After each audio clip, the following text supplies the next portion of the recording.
Welcome to the second episode of Weird Kid Chronicles, where I discuss different parts of what made me a weird kid. I didn't plan on posting a video last week because it just slipped my mind, I guess. I honestly have no idea. A lot of fun things have been happening in my personal life. Long story short, I was in my shower thinking about what I could film today. For some reason, I had this immediate thought to talk about 5 seconds of summer. I think today's episode, I haven't planned on this at all. I have zero script in front of me. I'm just looking at myself in my second monitor. I want to talk about 5 seconds of summer. I was gonna say Five Nights at Freddy's. No, 5 seconds of summer. As always, Weird Kid Chronicles is done with that research anyways, because what kind of weird kid would I be if I don't have the knowledge already in my head from 10 years ago? But I would like to read the Wikipedia definition for you. 5 Seconds of Summer, often shortened to Five Sauce, are an Australian pop rock band from Sydney, New South Wales, formed in late 2011. The group consists of lead vocalist and rhythm guitarist Luke Hemmings, lead guitarist Michael Clifford, bassist Callum Hood, and drummer ASHTON IRWIN. Also, random side note, I love the last name IRWIN. I just don't know. I love Australian people and their IRWINs. It's amazing. Anyways, how did I get introduced to 5 Seconds of Summer, you might ask? This was back 2013. There's a picture of me in a shirt of theirs from Hot Topic. I used to have a million of those shirts, but there's a picture of me in I think this was 2014. There, yeah, that's me. There's the proof that I liked them. And then not only that, there are screenshots you can find on my personal Facebook of me posting pictures of them around that time. So I was very invested from the start, okay? I considered myself not like the other girls. I liked 5 Seconds of Summer before I liked One Direction, which is actually kind of crazy because more people found out about 5 Seconds of Summer from One Direction. But I actually detested One Direction for a year because I wasn't like other girls. Yeah, I know. I started liking them and then that was a whole thing. Me and 5 Seconds of Summer, we go way back, okay? But then there was a revival, okay? I saw them twice, actually. I saw them once when I was in the peak phase, and then the other one when I was kind of grown out of it and I just started high school. And there was a little, a little peak here and there, but then it really went away during high school. Then we had the 2020 lockdown. Right from the get-go, I got back into my One Direction and 5 Seconds of Summer phase. If you are so dedicated to this craft, you can scroll back so far in my TikTok. You will see TikToks of me talking about 5 Seconds of Summer basically every day. There's one thing about me is kind of why this series exists is because I cannot like things normally, okay? I have to obsess over them. I can't just be a casual fan. I have to be all in and then like them casually. It just doesn't work where I can start from the get-go being kind of casual. You know what I mean? I have to be obsessed because it's a mental illness. Like K-pop biases, okay? But instead of biases, they were lanes. I was jumping all over the place, okay? So when I started liking 5 Seconds of Summer, I was obsessed with Callum Hood. As I got older and then I saw them that second time, ooh, Luke, oh. 2020 rolled around. ASHTON IRWIN, man. That man is so fine. I'm not gonna lie to you guys and say that he's not. He is. And I would still smash. Luke is married. Michael's married. And Michael has a kid. And it made me feel old when that happened. That's kind of been my journey. I've never been a Michael girl, unfortunately. Even though I do find him slightly hilarious. He is funny. And he makes me laugh. So around 2013, 2014, I was just browsing and listening on YouTube because that's how I would listen to music. I come across this song called Try Hard. And there's these 4 cute boys and they're on a roller coaster and I'm immediately hooked. You know what would be some good sources to cite actually about this is my old TikTok. It's gonna actually pay me to go through these. Okay. So while I scroll, I listened to Try Hard. I loved it. And then commenced all the Lane stuff that I talked about. I saw them live in 2016 and then it kind of died down.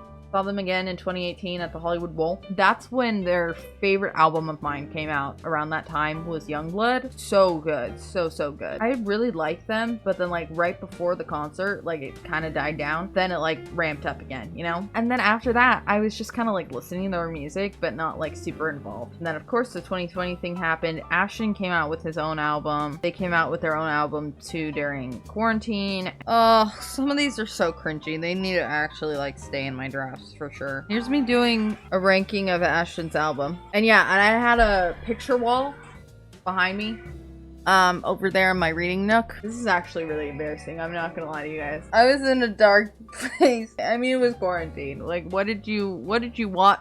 What do you guys want from me?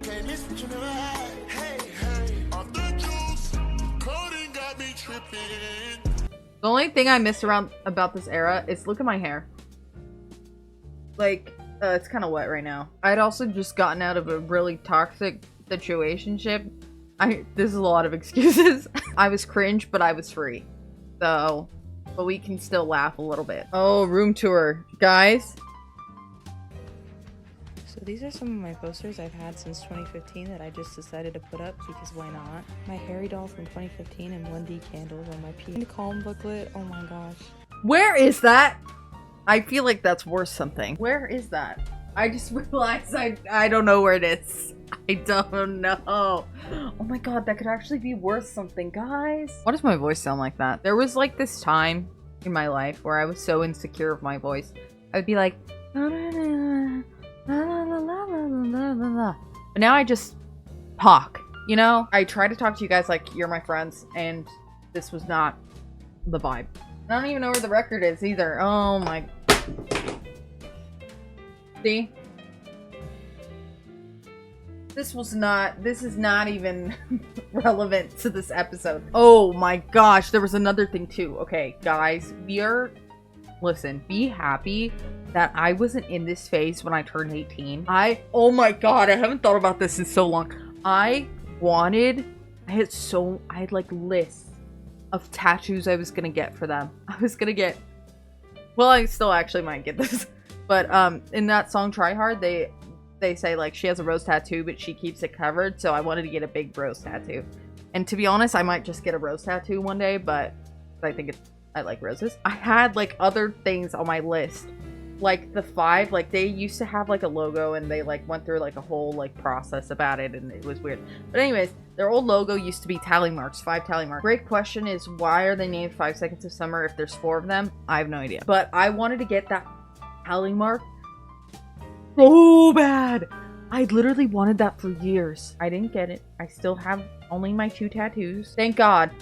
Because there's that, and there was other, like, I wanted, like, butterflies with their initials in it, and, oh my god, these are all such bad ideas. If you want a tattoo dedicated to, like, a hyperfixation, I need you to, like, wait a year before you get it. Like, when you get this idea, like, wait a year, you know?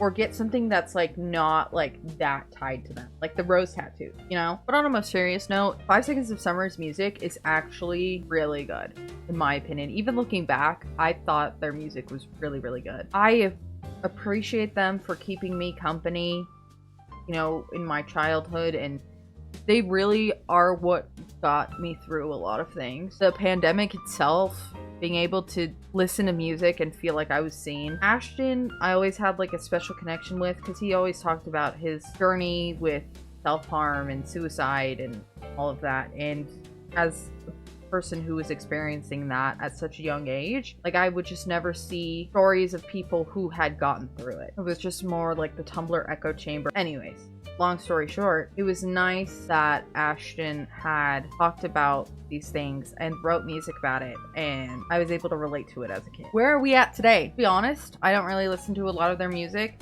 I tried to listen to some of the other songs and like I kept them on my playlist for a little bit, but I was like, I don't know. I didn't really like their most recent releases. I really like Youngblood. If you've never heard any of the songs on Youngblood, go listen to it. It's such a good album, in my opinion. I really like that album. So, see, this is gonna get me.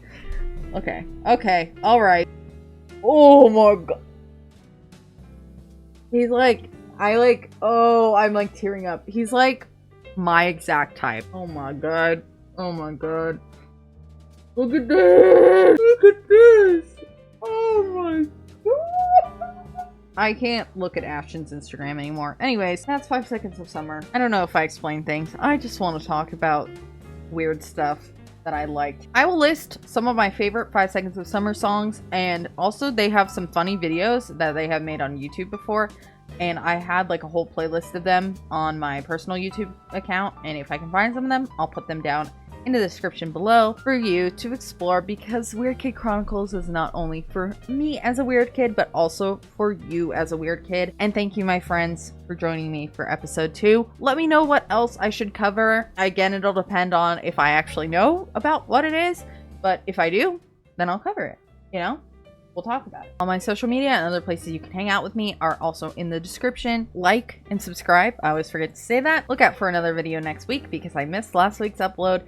And my dear Australian IRWIN, I will see you in the next video.